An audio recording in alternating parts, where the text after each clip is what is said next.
Hello there. Welcome to Marriage Unmasked. Today we're talking about a really painful, difficult topic, and that's when you, as a husband and wife, you don't want to touch each other. And this isn't just a physical issue. There's something much deeper going on underneath the surface. And for husbands, we might be trying to lead in this area. We might try to connect with our wife physically. And what we often do is try to initiate contact without having a deeper emotional connection first and not creating that safe space for our wife. And so it often backfires on us. Yeah, this is such an issue for so many wives. I've coached wives in Restored where the emotional connection is missing and yet the husband is expecting sex. I just got an email this morning from another wife who is in this really painful place again in her marriage where her husband actually is expecting her to initiate sex. And he's also not providing any emotional connection, not making eye contact, not having healthy conversation with her. And I know there's so many wounds underneath, right? This isn't just okay, well, tell him this and you do that. No, it's showing that he's really hurting and she's really hurting.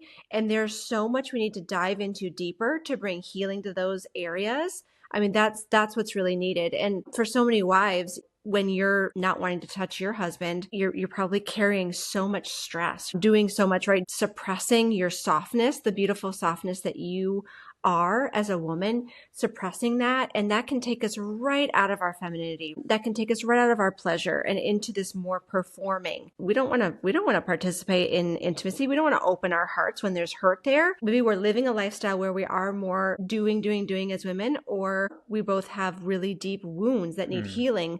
This often comes up. I think it's kind of funny that we're talking about this because just the other day, Adam and I had a little experience with it where I woke up in the morning and he's already been awake for a couple hours and he came up to our bedroom and he wanted a hug, but I didn't even know he wanted a hug until way later. I came out of the bathroom and I was like still half asleep. I kind of snapped at him a little bit because lately we've been kind of trying to connect in the morning. Like he does wake up several hours before me, but lately he's been coming back to bed for just a few minutes just to kind of snuggle with me a little bit before I wake up. And that morning he hadn't done it. And he had come in later when I was already up. And I also had a migraine. I mean, I'd already had a migraine for several days. And so I was tired. I was hurting. And I was just really not in a good mood and needed to go out and do my walk with God, which is what I normally do when I wake up in the morning, is like drink my salt water and then I'm out for my walk with God. This is my like coffee. I don't drink coffee. I know a lot of you are like, don't talk to me before I drink coffee. For me, it's like, don't talk to me before I drink my salt water and go for my walk with God. And so Adam had come up before I had, done that. And he kind of got the brunt of some of my pain and I felt disconnected from him.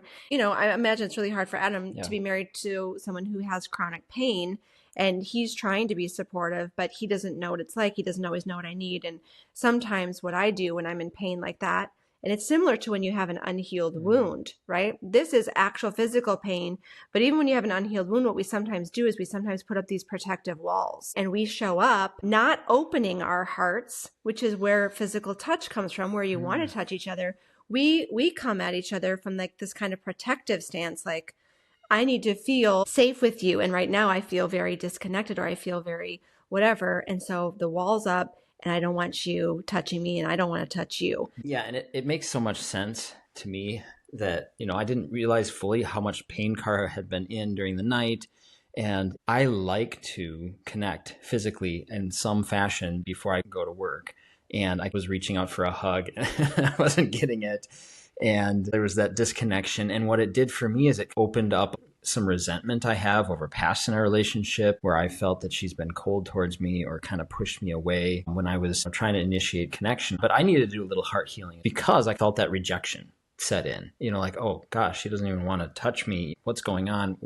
That temptation to make it about me and to make it like mean something about myself. Yeah. And I mean, for us, this isn't like a long season where we don't want to touch each other. That wasn't it. But it's kind of similar to this topic because Adam felt rejected, which is usually what you're feeling when you don't want to touch each other, right? Especially if someone is still reaching out in the relationship. and then the other person is like, no, right, I don't want that, then there is that rejection that comes in. It's also similar in that there are these deeper issues under the surface. There's unhealed pain. There might be resentment, like Adam said, trust issues. I mean, that was a big one for us in our marriage. When he was not being trustworthy, I didn't want to open my heart to him. I didn't feel safe to do that. So it's a vulnerable thing to be so intimate with someone. And yeah, physical touch is even intimate, right? A hug, a kiss, the touching each other, that is intimate. And then sex, which is also kind of part of this, that is also very vulnerable. And you don't want to open yourself up to that if you don't fully trust your spouse, or if you feel like they are hurting you in some way, which is what can come in with like the resentment. And if you have unmet needs where you are communicating the things that you need, like the lady that I was talking about this morning in the email, where she's trying to communicate that she needs to have conversation and she needs that emotional connection before physical touch. And that's going unmet. You feel unheard. You feel like you don't matter. Your heart doesn't want to open in that kind of area, right? It feels very unsafe. These are some of the things that are kind of under the surface. Another one that I see a lot is that women are living a little bit more in their masculine energy. We have both feminine and masculine. We have those energies, but women, we want to relax more into our femininity. That's this beautiful part of us that God gave us. It's like a natural way of being relaxed and soft and open. And we have so much power when we're in our feminine energy. And our masculine energy can be used at times too, right? To defend ourselves or whatever. Whereas men, they want to be more in that masculine energy. And that's really how they were made. And I see so many women who are struggling nowadays with living more in their masculine energy, and they're not finding their identity anymore. They're living in so much of a protective state that they have lost so much of that beautiful femininity in them. And that can actually lead to not wanting to touch your spouse or not wanting them to touch you. That's another bigger thing that is often under the surface as well. And so this is all part of it, that masculine feminine dynamic. When the husband is also stepping out of his masculinity, that often then leads to the wife stepping into her masculinity. She feels that weight on her shoulders. And that for us was another big one. The attraction was like not there when I was leading and Adam was just passively agreeing to everything. Yeah, like Cara said, that is such a huge part of it, is this masculine feminine dynamic, and they interchange with each other so tightly, really, because the more the woman is in her masculine, the more a man often will actually check out and go more passive or step away or be unattracted to his wife, or the other way around. If the man is just deciding to be passive and checking out, that can encourage the more masculine energy. And that dynamic, when that gets off, that can cause a lot of this like lack of desire for intimacy, lack of desire for physical contact at all. I know for me, when we were in that place, we were stuck in this really unhealthy cycle of I was like doing, and I was stressed. I was also disconnected then from my own pleasure. I'm kind of in this go mode all the time. Like I have so much to do. I have so much to take care of. I didn't even see the option of like, hey, I'm just I want to actually take time and relax, and I want to focus on my pleasure and what I need and connect to my heart and see what's going on inside of me and honor that. No, I was so disconnected from that, right? I shut down my playfulness. I shut down that softness and my desire. What did I really desire? I was like, no, I don't have time for that. I have to do this. We get in this going, doing mode instead of being. And that is such a beautiful gift that we can give ourselves no matter how our husband is showing up. And I was telling myself the story back then, well, I can't let go of any of this because he's going to drop the ball, right? Like I can't trust him to handle this. I'm the only one who's capable of taking care of the kids, of getting these things done, of, making sure this is done, all of that. And so I felt like I couldn't let go of it. Otherwise everything would explode. And I know so many other wives feel that way too. And then add in the wounds, right? Add in the way that there's disconnection in communication, or he's breaking my trust. He's not showing up. He's putting his energy towards work and not showing up for our family or for our marriage. And it creates this unsafety in marriage. And that's one of the deep wounds there underneath why you don't want to touch each other, is because you don't feel safe to open up. Yeah, on the surface, it often looks like maybe there's just this lack of desire, or maybe there's just avoiding touch altogether, or there may be tension around like sexual intimacy, where as a man, you're like, should I initiate? Should I not initiate? She seems really unreceptive to me, like really shut down, really cold. And for a lot of those reasons that she mentioned. And so for a man, he often in this kind of situation feels rejected. Maybe there's wounds from his own childhood that he's dealing with. You can trace that back to your connection to your mother and how you view femininity and how all that is. And that can affect a lot of things for a man too, where he almost puts his wife in place of his mother in some ways. It sounds crazy, but it does happen to some extent. Can you give just I think that's such an important thing to talk about. Can you just give a little bit more of an example of like what you're talking about when there is that wound there with his mother? I think when there's a wound with the mother, it can go either ways. It can either be like a really strong attachment to his mother, or it could be, it was all about her emotions. Her emotions kind of ruled the house as a kid. And so as a boy, he felt like he always had to cater to his mother's emotions. And now he has to do the same for his wife. So now her emotions then become the scale by which he's evaluating how he's doing, and he needs to kind of manage her emotions, kind of like how he as a boy felt like he needed to manage the emotions in order for the house to feel peaceful. It could be the other way around too, where the mother was super like nurturing and almost a helicopter parent, and now he kind of relied on his mother. He farmed out a lot of his responsibility to his mother, and she took care of all these things. And so then he comes into a relationship with his wife, and he almost expects that same kind of nurture and care, instead of seeing his role as the man of the house to really take on a lot of things. He ends up putting a lot of responsibility on his wife to care for him, to nurture him, feeding that energy of a boy inside of him yet. And that's unhealthy as well. So a lot of that can go back to childhood for a guy. How he related to his mother can be a lot of insight into how he's relating to his wife now. So what can happen then in the relationship is that rejection can happen, and then that can awaken deep wounds in him where he doesn't feel good enough. He didn't feel good enough for his mother, or he didn't feel good enough at home as a child. Now he doesn't feel good enough for his wife, and all of his efforts to like manage her moods, manage her emotions, they're not working. And so now he can feel unsettled about all that and feel rejected, feel like there's something wrong with him, and become a victim of that energy. What he needs to do is really rise up into his masculinity. And that's really the opposite of it, because now he's going into this wounded place. And so he needs a lot of healing there as well in order to step into his masculinity and lead his relationship with his wife. And instead of always trying to get his needs met, now he wants to also meet her needs for safety, meet her needs for protection, meet her needs for love and affection and care, instead of just trying to take from the relationship. And so it's really important for a man to understand that dynamic in his own past and heal some of those things that are going on inside of his heart, so that he can step in and provide this safe atmosphere for his wife. And there's no shame for men who struggle with this stuff. There's no need to beat yourself up or shame yourself about these things. These are just wounds that we have growing up and stuff that we can pay attention to and heal now. And doing that work can really help the dynamic in your marriage. Often this can show up in overworking. You end up giving your best energy outside of the marriage now instead of inside the marriage. I'm getting my needs met more in my career, so I'm going to go towards my career instead of at my home life. And all of that energy that you're pulling away from the marriage is actually affecting this dynamic even more. So you're giving your best energy elsewhere. Shame can be a really big thing for men, as I mentioned. But if you're going into shame, you go into this mindset as if I'm never good enough. I'm the problem in the relationship. And that takes you right out of that masculine energy again. You're not living full, free. You're living from this wounded place of shame. And maybe you've got a long history in your marriage of a lot of things and a lot of pain and a lot of this dynamic being off. And so it's very easy for resentment to trigger. You don't want to connect anymore because you're in pain and you're angry about things that you haven't resolved. You haven't practiced forgiveness over past wounds and past hurts. Maybe if she's been really controlling or she's used really harsh language with you and you felt really disrespected in the past.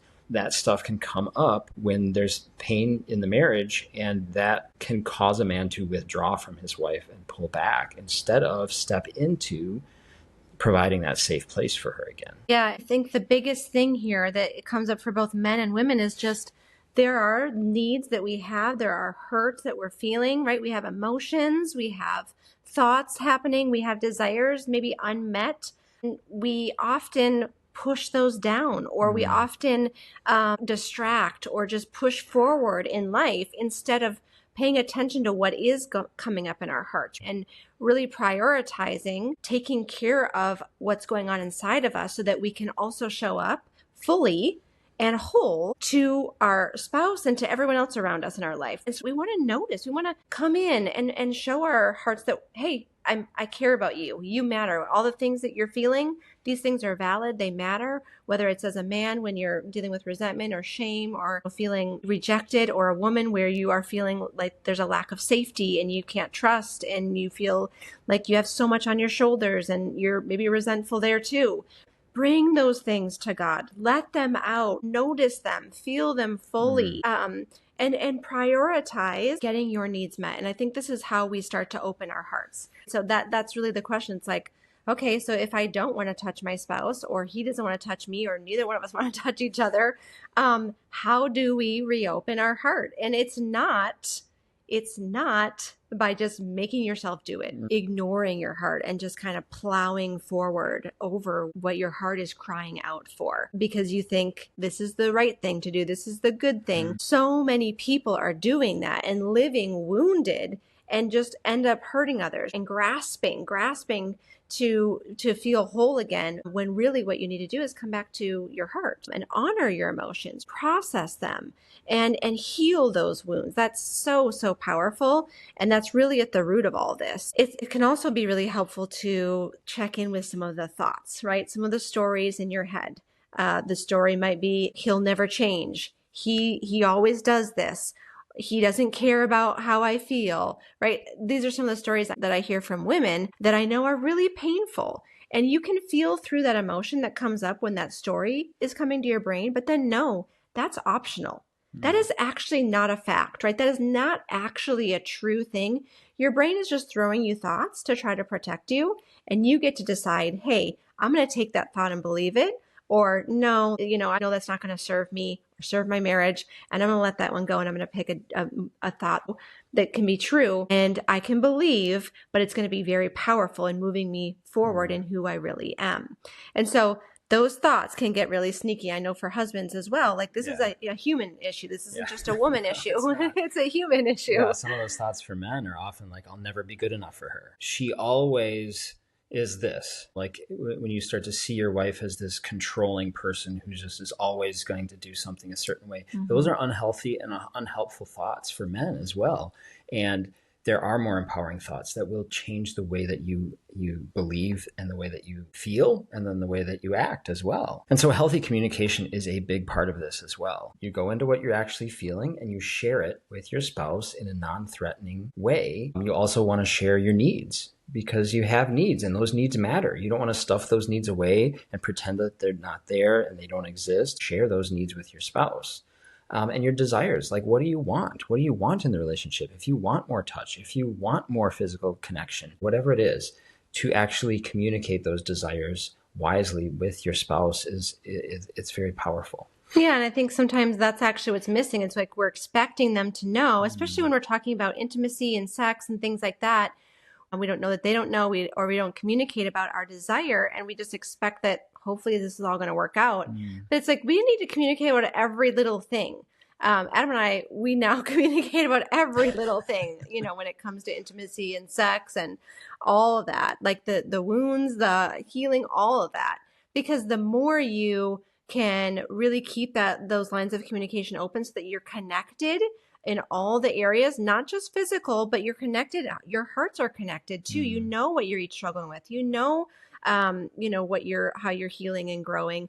You want to then connect physically when you are connected heart to heart. And I think for wives, this is another big thing. And I can't wait to talk about this more fully coming up, but reconnecting to your femininity, like I was talking about earlier, When you get in this doing mode, you're living out of more of this masculine over functioning. It takes you right out of your femininity. And it's such a beautiful thing, right? It's such a beautiful thing. I want you to enjoy it. And so many of us we're living so stressed. And so letting go of control and finding that safety in God, even if you can't find that safety in your husband, which he's never going to perfectly be safe for you. He's never going to perfectly meet all of your needs. He just isn't. But you can always, always find your safety in God. And that changes how you show up as a woman. And so coming back to what you love, right? Having fun, getting that playfulness back.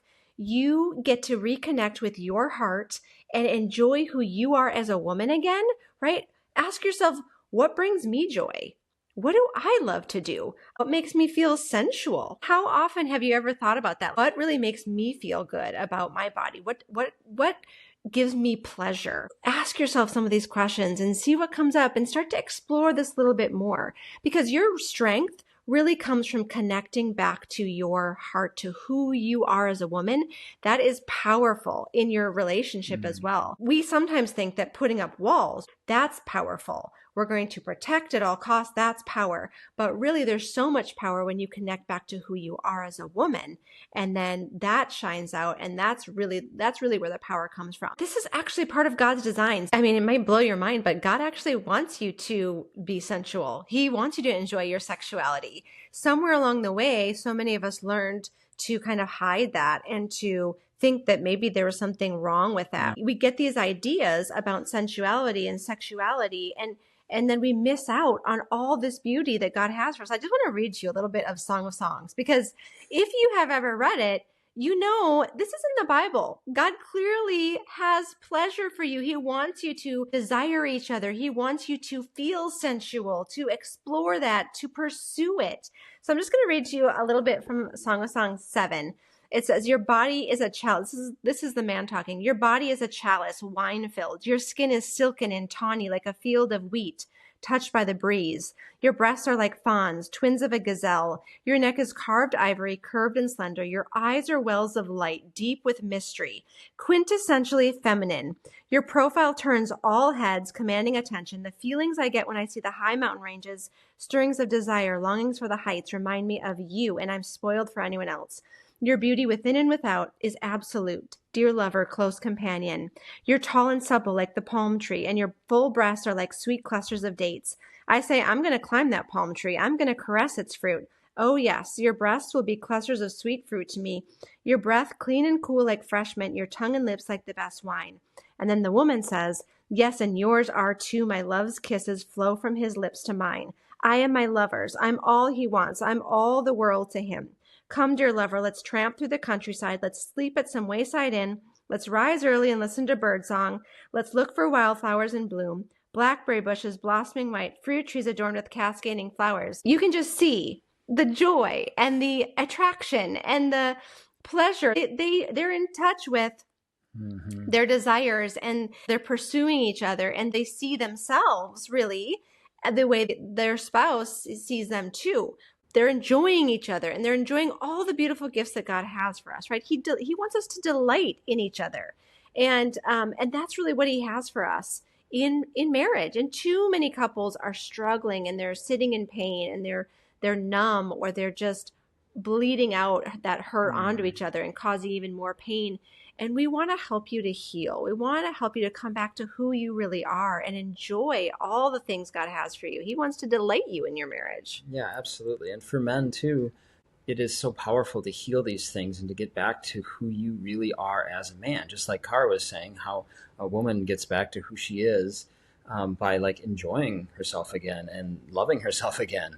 And a man, it's much the same, is to step back and into enjoying who you are as a man, enjoying how God made you, uniquely you, and how he has loved you, knowing who you are in him, that you're forgiven, you're loved, you're an honored son of the Father, that raises your status again, and you feel differently when you see yourself clearly through his eyes again. And he has built all these things inside of you. It's okay to be a man. Too often society and so many other voices say that it's not wise or it's not healthy to be your authentic masculine self. And it's so empowering to step back into who you are as a man, because God loves that. God's made you that way.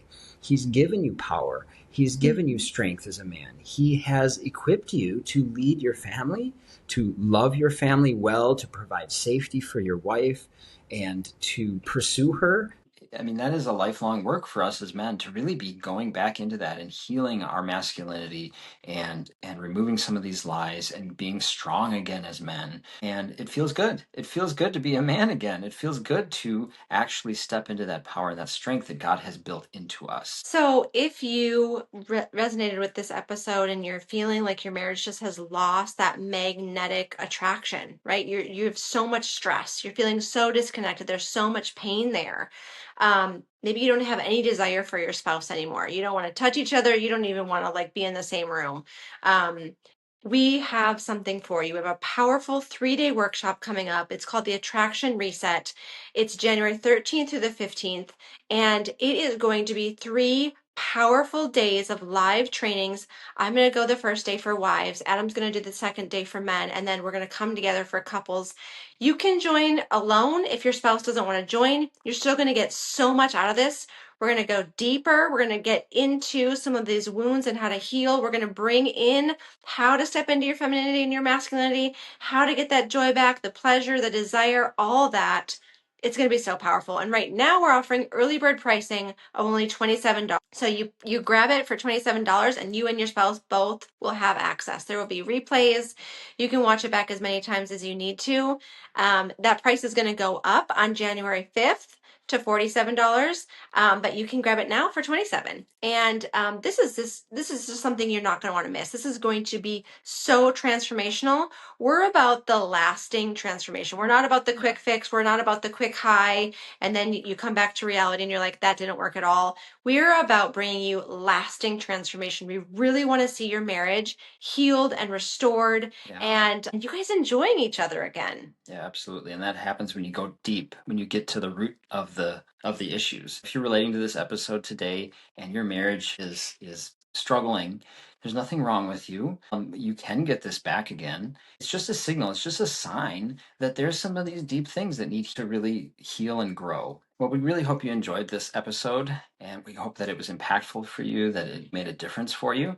If it did, please hit like, subscribe, write us a review, and share it with somebody else who needs this in their life and in their marriage. We know there's a lot of hurting marriages out there who need information like this, who need some guidance and some mentorship here. And that is what we're here to do. That is what God has put us here to do. And so we're so excited to do that work. So please share this with them, and we'll see you on the next episode.